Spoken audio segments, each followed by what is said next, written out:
I grew up in a very conservative Catholic household, so growing up to me, your conscience, like conscience, and your state of consciousness were always closely related, and the way I perceived it was that being conscious means that it's a state that God gave humans that differentiate them from other animals, and where you are aware of your actions and where you know right from wrong, and then where you have a desire to do good. Now I know that it's not that simple, and we don't really know what being conscious is and there are some things we do know, so my definition has changed from just being something that differentiates us from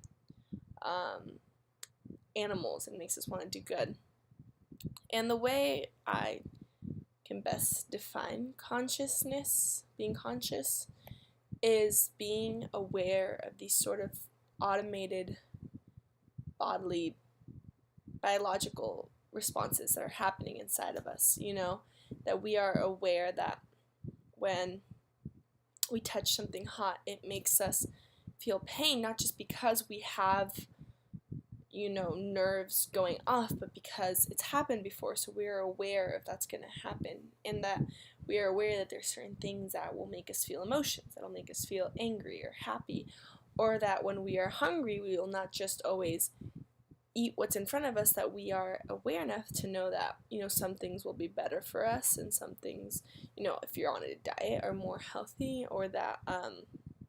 sometimes it's better to wait because you want to eat something else, these sort of like basic primal instincts that we're aware of them and we have control over them. So I think they talk a lot about awareness, but I think it's the best way to describe being conscious is being aware of what's going on inside your body, that your body just does,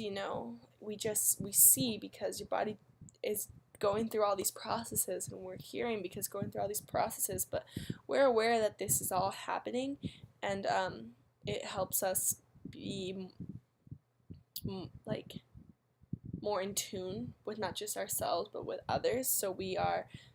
conscious of other people too, and we understand other people, and things like ability to empathize and being empathetic, I think, come from this state of being conscious, and being able to determine how other people feel too. And that it's not just all these automated processes in our body, it's our ability to think and to process what is going on. Measuring your state of consciousness, I think, is really difficult. The book had some good examples of where they showed pictures of white men and Asian men and quickly, and the people would relate them to good and bad. And the one of the spiders where it made them sweat, so it had a fear response. And I think I would test it using those tactics, but also comparing. I think the most we can know about awareness is when we contract it to low awareness and high awareness. See that difference, so you can kind of see more what it does for us when you can see when there's a difference. So do a fear test of, quickly showing someone images of what they're fearful of, and then slowly, so you do the quickly so they don't have this chance to sort of process this automated response that's happening. And then when they do have a time to process it, because like I said, I think being conscious, like being time to process what's going on, what your body is doing. So giving people that time to be aware and seeing how different it is when they're not aware, So also showing pictures of people with different skin color, and quickly, and then slowly, and then seeing how, in most cases, if the person's not racist, when it's slowly, they won't associate someone with different skin color as bad. Let's hope.